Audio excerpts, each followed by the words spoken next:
Et pour parler en détail de l'importance de la tenue de cette 7e conférence de la TICAD à Yokohama au Japon et la participation du chef de l'État Abdel Fattah al-Sisi en tant que représentant l'Égypte, en tant que président de l'Union africaine, nous avons le plaisir d'avoir avec nous en ligne l'ambassadrice Wafa Bassim, ancien assistant adjoint au ministre des Affaires étrangères. Madame l'ambassadrice, bonsoir. Bonsoir.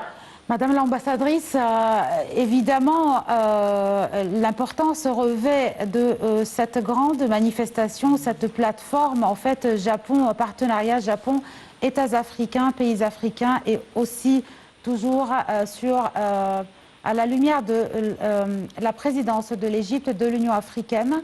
Et aujourd'hui, durant son discours, le président Abdel Fattah al-Sisi a surtout parlé du rôle des instances internationales, des institutions internationales et leur responsabilité qui est assumée vis-à-vis du continent africain. Justement, n'oublions pas que le président Abdel Fattah el-Sisi, en tant que président de l'Union africaine pour l'année 2019, vient de terminer sa tâche comme représentant de l'Union africaine au devant de la réunion annuelle du groupe des 7 à Biarritz en France. Donc, les institutions internationales tâchent toujours d'avoir l'Union africaine, surtout quand l'Union africaine est présidée par un pays comme l'Égypte. Ici, à Yokohama, avec la 7e édition de TICAD, qui est l'instance la plus importante entre le Japon et l'Union africaine et les pays africains, en vue d'un but important pour tous les deux, pour assurer une situation de gagnant-gagnant qui est le développement de l'Afrique, surtout le développement économique.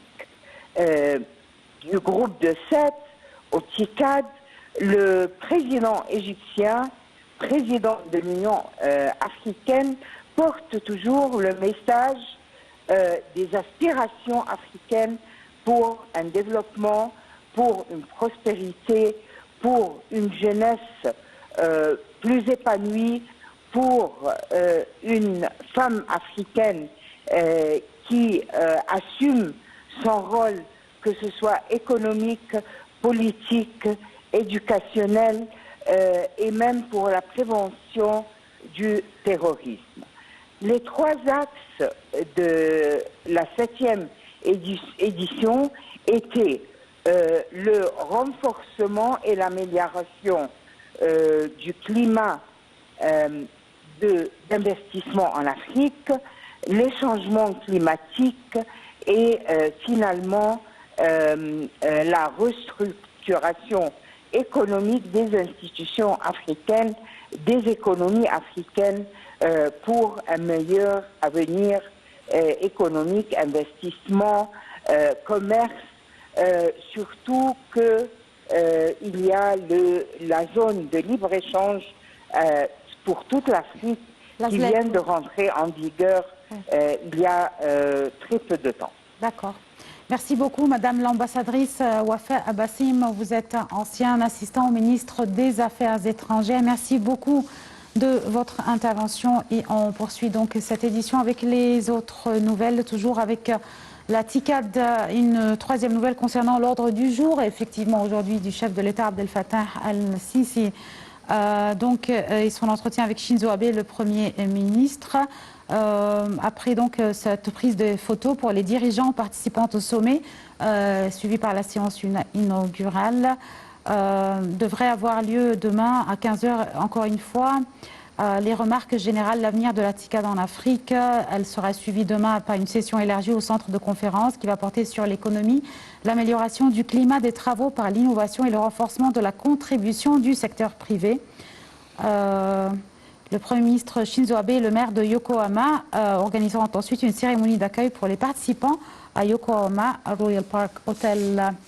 Et il y aura effectivement une troisième séance, dialogue entre les secteurs privés et publics, suivie d'une séance approfondissement de la société durable et cohérente.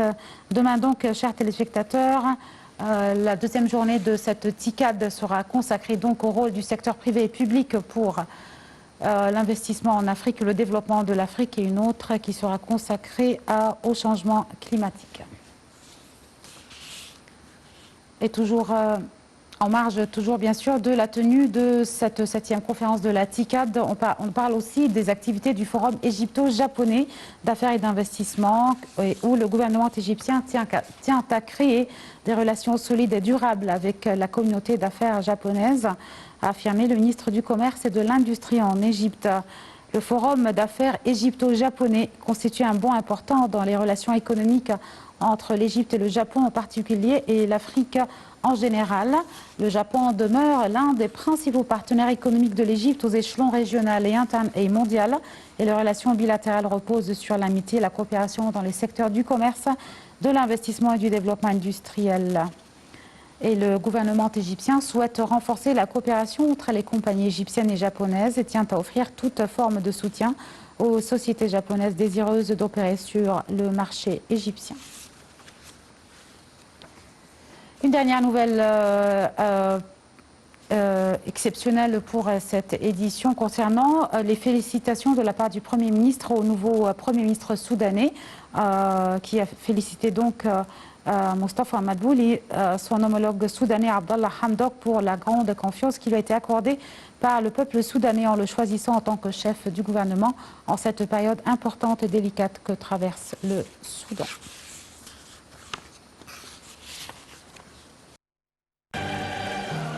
Et on va passer en détail. Il y a plus de détails effectivement concernant cette 7e conférence de la TICAD, la conférence internationale de Tokyo sur le développement en Afrique, à laquelle assiste le président Abdel Fattah al-Sisi.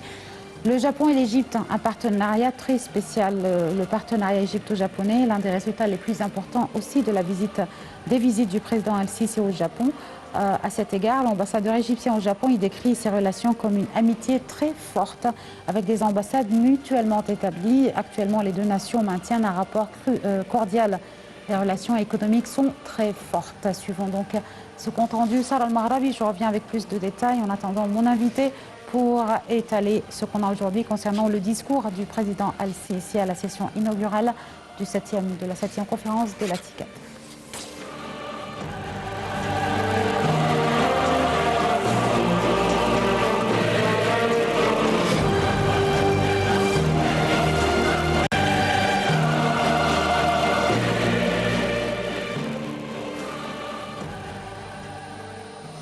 Les relations entre l'Égypte et le Japon débutent dès le 19e siècle. Cependant, les relations modernes n'ont été inaugurées qu'en 1922, quand le Japon a reconnu l'indépendance de l'Égypte. Depuis lors, il y a eu une relation amicale avec plusieurs visites de hauts diplomates et des chefs d'État. Entre 1998 et 2002, le Japon a prêté, accordé et fourni plus de 3,5 milliards de dollars à l'Égypte. En 2002, le commerce bilatéral entre l'Égypte et le Japon a dépassé le milliard de dollars.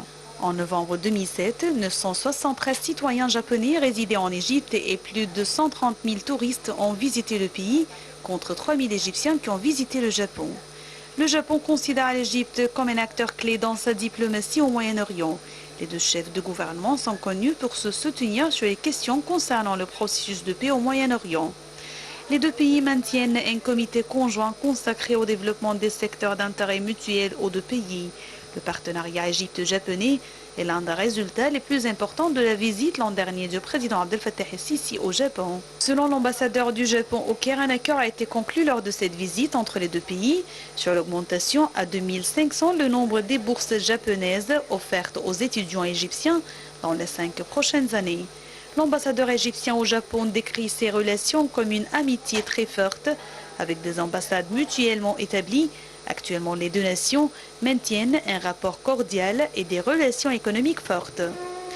Dans le numéro 305 du magazine Le Japon, l'ambassadeur a indiqué que la société égyptienne, avec en tête le président Sisi, tenait au développement de l'enseignement aux jeunes qui assumeront la responsabilité de l'avenir de la patrie. Il a appelé les jeunes Égyptiens à s'armer de confiance et chercher à suivre leurs études au Japon pour pouvoir constater eux-mêmes le progrès économique, scientifique et technologique réalisé au Japon et acquérir des compétences et connaissances.